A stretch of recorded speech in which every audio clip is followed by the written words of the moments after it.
कर्माबाई नाम सबने सुना है।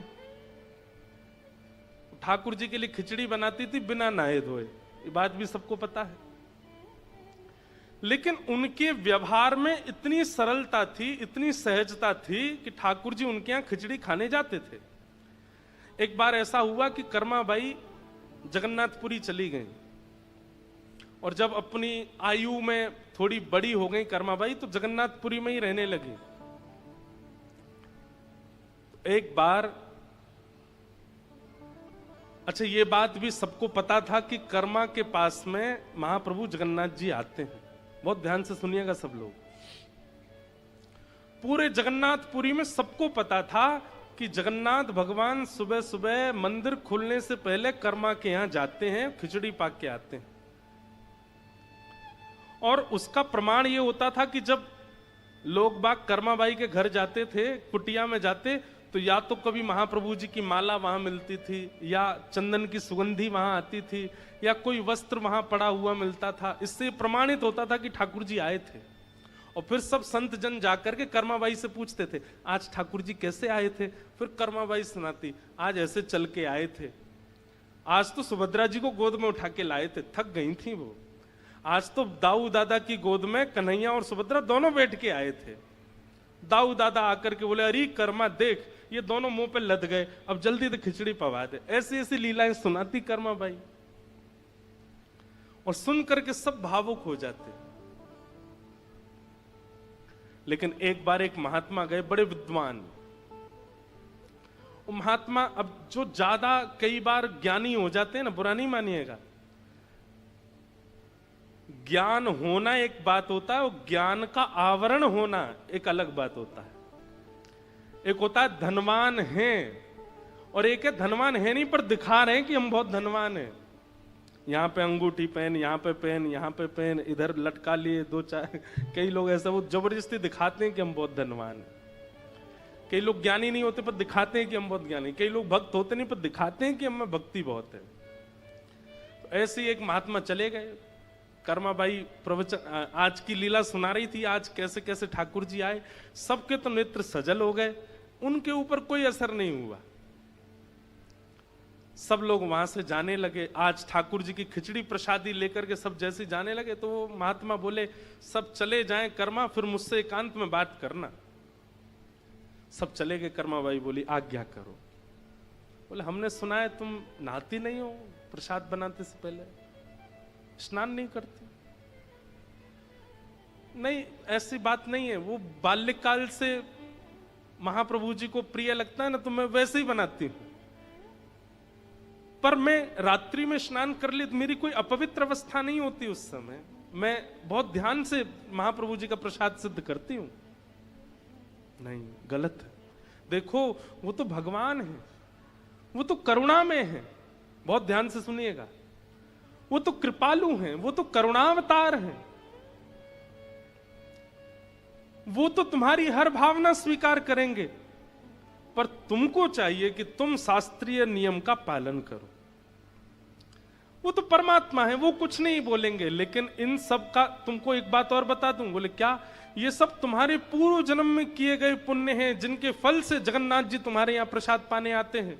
जिस दिन तुम्हारा पूर्व जन्म का पुण्य नष्ट हो जाएगा, हाथ पे हाथ धरी बैठी रह जाओगी, महाप्रभु जी नहीं आएंगे तुम्हारे पास। कर्माबाई इतनी घबरा गई। नहीं नहीं भगवान, आप आज्ञा करें, मुझे किस नियम का पालन करना है, कैसे करना है, आप जो बताएंगे मैं वैसे करूंगी। महात्मा ने लंबा चौड़ा नियम बता दिए। सुबह उठा करो, उठने के बाद फिर शुद्ध जल में स्नान करो। उसके बाद फिर यहाँ महोदधि समुद्र है, समुद्र में स्नान करो। समुद्र से आने के बाद पूरा शरीर नमकीन हो जाएगा, तो एक बार फिर शुद्ध जल से स्नान, 3 बार तो स्नान करो। और स्नान करने के बाद गोपी चंदन घिसो, गोपी चंदन घिस करके ठाकुर जी को अर्पित करो, फिर अपने शीश पर लगाओ। फिर जिस चूल्हे में ठाकुर जी का भोजन बनता है, उस चूल्हे में बढ़िया पूजन करो, उस पर पुष्प अर्पण करो, अन्नपूर्णा मैया को प्रणाम करो, फिर अग्निदेव का आवाहन करके अग्नि प्रज्वलित करो, जो कढ़ाई है उस कढ़ाई पर चंदन लेपन करो चारों ओर, और उसके बाद उसमें जो अन्न पधराओ उस समय सुंदर वैदिक मंत्रों का उच्चारण करो, फिर उसमें नमक डालते समय रामरस भगवान को प्रणाम करो। फिर इनको इतना नियम बता दिया कर्माबाई को, तब खिचड़ी बना के पवाना ठाकुर जी को। कर्माबाई बोली जो आज्ञा मैं करूंगी ऐसा ही करूंगी। दूसरे दिन कर्माबाई उठी, पहले तो घर में स्नान किया। अच्छा, स्नान का भी नियम है, ब्रह्म मुहूर्त से पहले देव नदियों में या फिर समुद्र में स्नान करना निषेध है। ब्रह्म मुहूर्त से पहले यानी कि सुबह के 3:45 से पहले स्नान नहीं करना चाहिए देव नदियों में या समुद्र में। 3:45, 3:30, 3:45 से ब्रह्म मुहूर्त प्रारंभ होता, तभी आप स्नान कर सकते हो, क्योंकि उससे पहले देवता स्नान करने आते हैं। उस समय यदि आप स्नान करने के लिए जाएंगे तो ऐसी शास्त्र आज्ञा है कि फिर देवता थोड़े, भाई उनका समय है, उनको स्नान करने दो, अब आप स्नान करोगे तो फिर वो नहीं करेंगे। तो कर्माबाई पहले प्रतीक्षा करती, सुबह ब्रह्म मुहूर्त होता, फिर महोदधि स्नान करती, घर आके शुद्ध जल से स्नान करती। आज चूल्हा का पूजन कर रही है, अग्नि पुष्प आदि सब छोड़ रही है, अन्नपूर्णा मैया का स्मरण कर रही है, पतीला धर के उस पर चंदन लगा। इतने में ही महाप्रभु जी आ गए। महाप्रभु जी आ गए, सुभद्रा जी आ गई, बलराम जी आ गए, आकर के तीनों बैठ गए और बैठ कर कह रहे हैं, मां लाओ जल्दी प्रसादी लाओ। कर्माबाई बोले रुक जा रुक जा रुक जा, अभी कढ़ाई का पूजन चल रहा है। ठाकुर जी बोले हैं ये क्या हो रहा है, कढ़ाई का पूजन?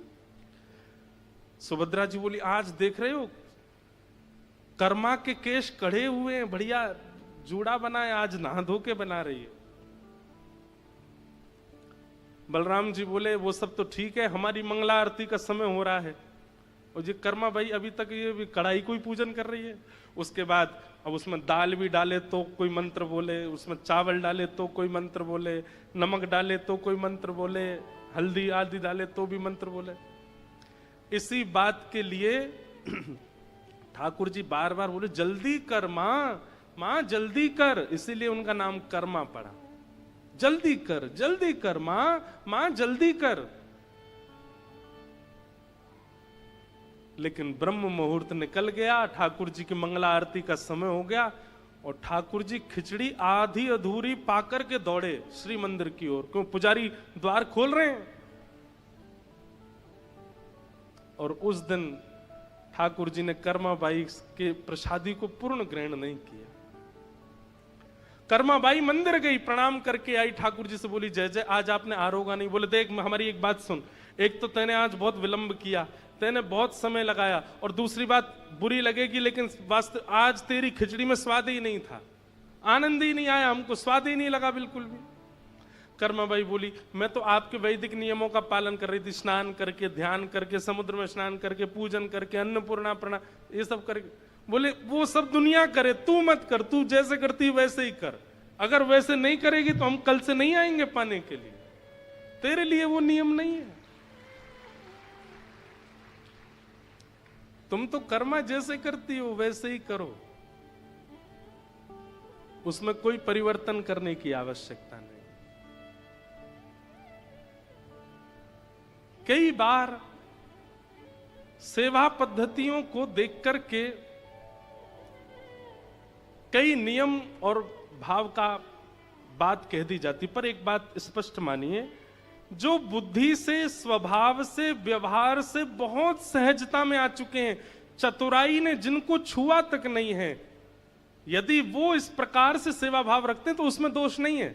आप चतुर हो, आपके अंदर चतुराई भी है, आप दुनिया से कमाना जानते हो, दुनिया से छल करना जानते हो, अपनी व्यवस्थाएं करना जानते हो, चतुर बुद्धि में कुछ ना कुछ घूमता रहता है, आपके लिए वैदिक नियम ही करने पड़ेंगे, उसके बिना ठाकुर जी की प्राप्ति नहीं होगी।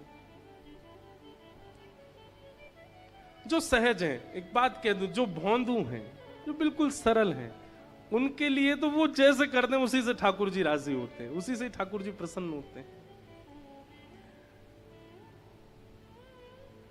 तो चाहे कर्माबाई हों, चाहे चैतन्य महाप्रभु हों, चाहे जिन जिन आचार्यों का और रसिकों का हम नाम बोल रहे हैं, ये सब हों, ये सब कौन है? ये धार्मिक नहीं है, ये परम धार्मिक है, परम धर्म। और ये भागवत जी ही सिखाती हैं परम धर्म। तो हमारे अंदर परम धर्म किस